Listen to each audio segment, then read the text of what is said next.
Hoje, então, nós vamos falar sobre contratos aqui do Brasil e contratos dos países da Common Law. Em primeiro lugar, a língua portuguesa, ela é uma língua em que os textos ficam mais longos do que os textos na língua inglesa. Então, você já deve ter reparado que quando você tem, né, uma frase, por exemplo, em inglês, e quando você traduz essa frase para o português, geralmente a tradução do português é mais longa do que a frase do inglês.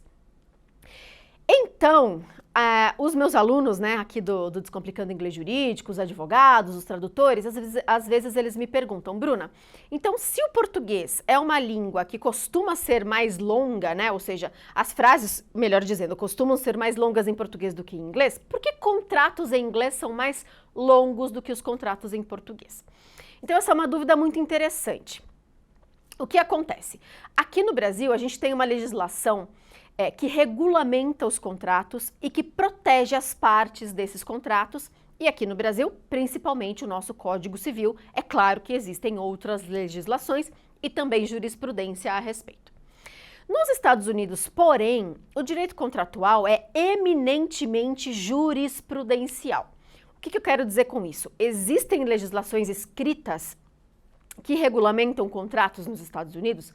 Claro que sim, mas não num número tão grande quanto aqui no Brasil e também não com a mesma, melhor dizendo, profundidade. Então, o que acontece? Lá nos Estados Unidos, justamente, né, por esse motivo de as partes não terem esse arcabouço legislativo que as protege e que regula esses contratos, elas precisam prever ao longo do contrato todas as situações que podem dar errado, todos os problemas que podem advir daquele contrato e, se esse problema surgir, o que as partes farão, quais serão as obrigações das partes então.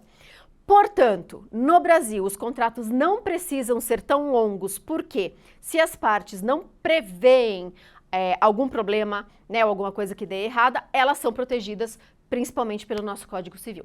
Nos Estados Unidos, elas não têm essa proteção tão ampla, então realmente elas precisam prever o máximo de situações que podem acontecer naquele contrato, para que, se o judiciário precisar ser acionado, então o magistrado vai decidir de acordo com o que as próprias partes já acordaram naquele contrato.